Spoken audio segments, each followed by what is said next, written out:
최고위원입니다. 행복하시겠어요? 자, 누구한테 한 얘기냐? 장제원 자유한국당 의원을 향해서 본인의 페이스북에 글을 올린 건데 지금 보시면은요. 저 위에 사진은 지난 추경안 처리 때 장제원 의원이 자유한국당 의원 중에 거의 유일하게 자리를 차지한 걸 보고 더불어민주당 의원들이라서 고맙습니다 이렇게 얘기하는 장면입니다. 인사받으니 행복하시겠어요. 감사 인사도 받고 당원 동지 여러분.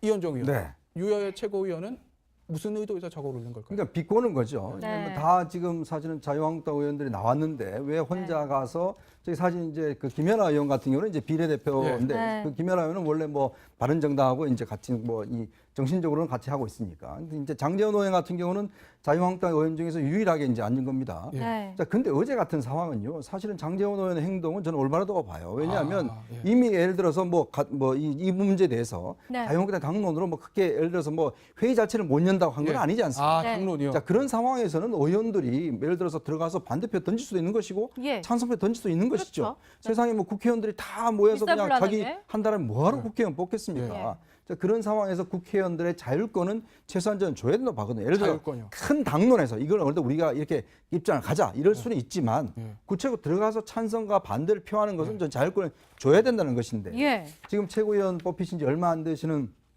유 의원이 사실 이제 인터넷에 저렇게 이제 좀 비하하는 듯한 이야기를 하셨어요. 네. 그런 걸로 보면 좀 이게 좀 부적절하지 않는가 저는 그런 생각이 듭니다. 저 받아서 말씀드리면 예. 경제적인 심각하다고 저는 보는 것이 네. 지금 어쨌든 뭐 유석춘 체제에 혁신을 해야 되지 않습니까? 그렇죠. 혁신의 핵심 내용 중에 강제 당론 없애야 됩니다. 강제 당론. 예. 예를 들어 줄서기 아닙니까? 네. 뭐 예를 들어서 우리 지역구 의원은 초선이고 뭐 옆 지역구 의원은 5선 의원이 있으면 네. 그러면 우리 지역구 주민들은 초선 대우를 받아야 됩니까? 예. 초선들은 무조건 집합하면 집합하고 예. 그다음에 이쪽 투표하라면 투표하고 그거 아니지 않습니까? 예를 들어서 네.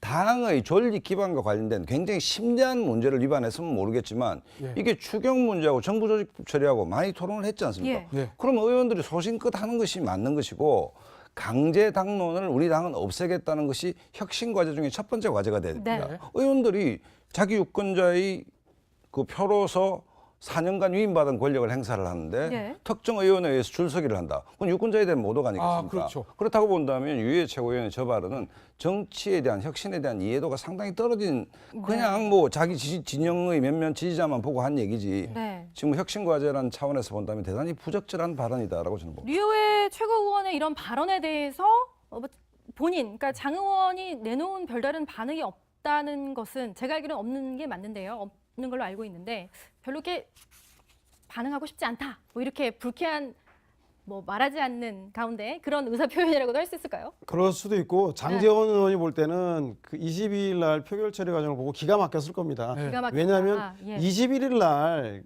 그 여당이 바른정당과 국민의당과 합의해서 처리하려고 했는데 네. 굳이 자유한국당이 22일 날 오전에 하면 여야가 합의해서 추경을 처리하는 게 좋지 않겠냐라고 예. 해서 예. 정세균 의장을 설득해서 22일 날 오전 9시 30분에 본회의를 잡았는데 예.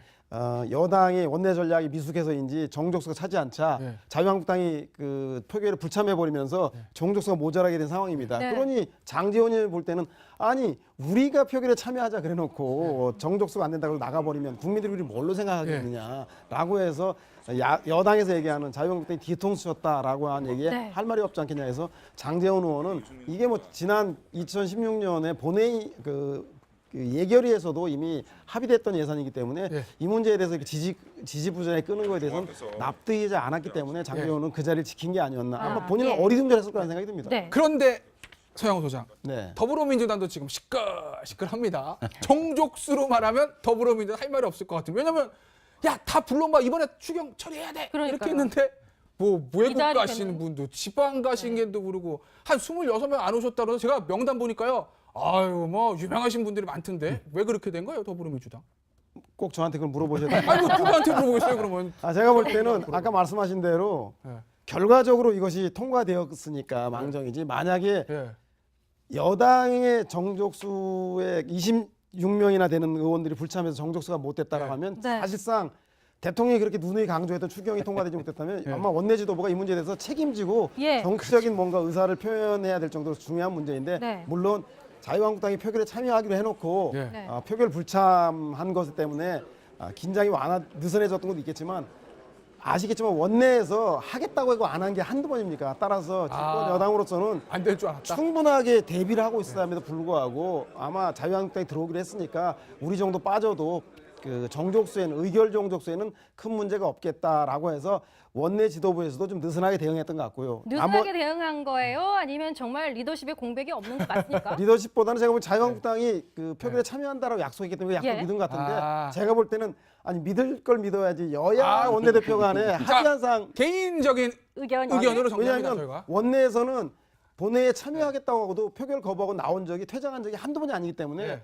최악의 상황을 예상해 두고 시나리오를 짰음에도 불구하고 네. 그런 면에서는 오랜만에 여당을 해서 그런지 제가 볼 때는 민주당도 오랜만에 여당을 9년 만에 해서 그런지 적응을 잘 못하고 있는 게 아니라 적응을 못한다. 허점을 좀 보인 것 같아서 이것 때문에 민주당의 권리당원들이 네. 그 분명하게 소명한 해외에 네. 이유가 있는 정상 간의 네. 그 미리 약속에 대해서 가는 분이라든가 그 이런 분명한 사유가 있는 사람을 제외한 10여 명에 대해서는 이 사유를 밝히지 않으면 그 권리당원들이 가만히 있지 않겠다라고 해서 성명서까지 발표하는 등 내부적으로